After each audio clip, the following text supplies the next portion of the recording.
આજે આપણે જોઈશું ધોરણ 9 ચેપ્ટર 7 ત્રિકોણનો સ્વાધ્યાય 7.1 દાખલા નંબર 6 જેની રકમ છે AC એ સમાન છે AE ને. તો અહીંયા AC બાજુ અને AE બાજુ સમાન છે અને AB સમાન છે AD ને. તો AB એ સમાન છે AD ને અને ખૂણો BAD એ સમાન છે ખૂણો EAC ને. તો BAD ના જે એ ખૂણો છે તે અને EAC નો જે એ ખૂણો છે તે બે સમાન છે. તો સાબિત કરો કે BC બરાબર DE. તો અહીંયા BC બાજુ અને DE બાજુ જે સમાન છે તેમ આપણે કહેવાનું છે. તો અહીંયા BAC અને EAD આ બે ત્રિકોણને આપણે એકરૂપ સાબિત કરવાના છે. કેમ કે BC અને DE આ બે ત્રિકોણની બે બાજુઓ છે, તેથી એકરૂપ ત્રિકોણના અનુરૂપ અંગો સમાન હોય છે. તેથી આ બે ત્રિકોણ જો એકરૂપ સાબિત થઈ ગયા તો BC અને DE એ પણ બંને સમાન છે તેમ આપણે કહી શકીએ છીએ. તેથી અહીંયા આ BC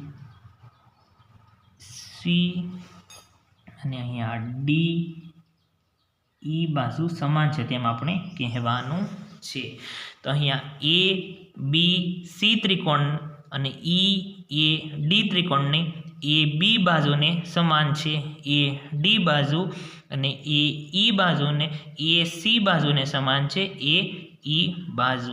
અને અહીંયા એ ખૂણો છે જે બંને ત્રિકોણમાં સમાન છે, પરંતુ એ બે ત્રિકોણ છે જે આપણે એકરૂપ સાબિત કરવાના નથી. જે અહીંયા એ ખૂણો છે તે BAD ત્રિકોણમાં એક ખૂણો અને EAC ત્રિકોણના એક ખૂણા સમાન છે, એને આપણે એકરૂપ સાબિત કરવાના નથી. આપણે BAC અને EAD આમાં બે ત્રિકોણને એકરૂપ સાબિત કરવાના છે. અહીંયા BAD ની અંદર DAC આ બે ત્રિકોણને આપણે ઉમેરી દઈએ તો અહીંયા BAC ત્રિકોણ બને છે. તો અહીંયા BAD ને અહીંયા DAC આ બે ત્રિકોણને ઉમેરી દઈએ તો અહીંયા BAC આ આખો ત્રિકોણ બને છે, જેને આપણે એકરૂપ સાબિત કરવાનો છે. અહીંયા BAD નો જે અહીંયા એ ખૂણો છે, અહીંયા એ ખૂણો છે તેની અંદર DAC નો જે આ એટલો એ ખૂણો છે તેને ઉમેરી દઈએ તો અહીંયા આપણે આ આખો BAC ત્રિકોણનો આખો એક ખૂણો મળી જાય છે અને જે AC બાજુ સુધીનો એક ખૂણો મળી જાય છે. અને એવી જ રીતના જે બીજા ત્રિકોણની અંદર EAC ત્રિકોણની અંદર CAD, તો અહીંયા EAC ત્રિકોણની અંદર CAD ત્રિકોણને ઉમેરી દઈએ તો આપણે EAD ત્રિકોણ મળે છે. અને એવી રીતના જે EAC નો જે આ એ ખૂણો છે તેની અંદર CAD નો જે આ એટલો એક ખૂણો ઉમેરી દઈએ તો EAD માટેનો જે આ આખો એ ખૂણો છે તે મળી જાય છે. તો આમ BAC નો જે એ ખૂણો અને EAD ત્રિકોણનો જે એ ખૂણો છે તે સમાન થાય છે. હવે આપણે જોઈએ કે ત્રિકોણ ABC અને ત્રિકોણ ADE માટે. તો અહીંયા આપણે ABC અને ADE આમાં બે ત્રિકોણને આપણે એકરૂપ સાબિત કરવાના છે. એકરૂપતા માટેની શરતોમાં આપણે અહીંયા આ બાજુ આ ખૂણો અને આ બાજુ અને આ બાજુ ખૂણો અને બાજુ આમ બા ખૂ બા અને અહીંયા બા ખૂ બા, અહીંયા બા ખૂ બા શરત મુજબ આ બંને ત્રિકોણ એકરૂપ સાબિત થાય છે. તો હવે અહીંયા લખશું આપણે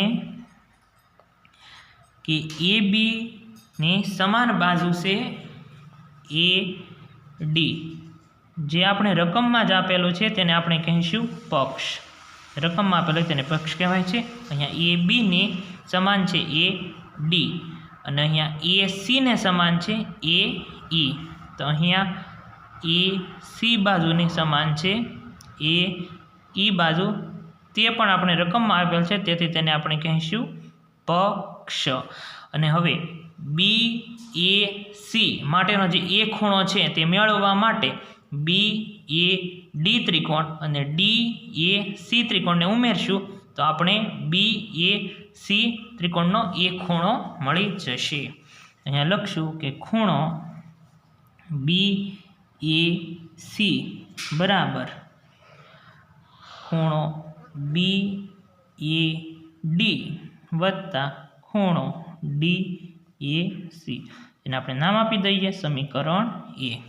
અને ખૂણો, હવે આ ત્રિકોણ માટે આપણે EAD મેળવવાનું છે. તો EAD એ આખા ત્રિકોણ માટે EAC વત્તા CAD અથવા તો DAC આપણે ગમે તે લખી શકીએ છીએ.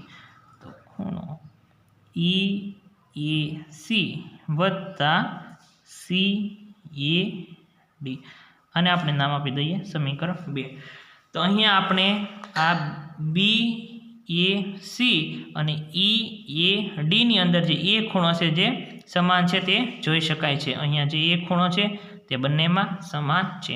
અહીંયા લખશું કે ખૂણો BAC એ સમાન છે ખૂણો EAD ને.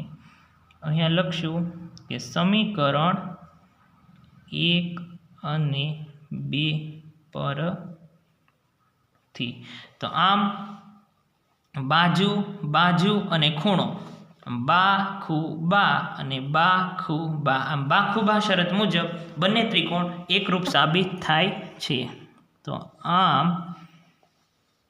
બાખુબા શરત મુજબ ત્રિકોણ ABC એકરૂપ છે ત્રિકોણ ADE. હવે આપણે કહેવાનું છે કે BC એ સમાન છે DE ને.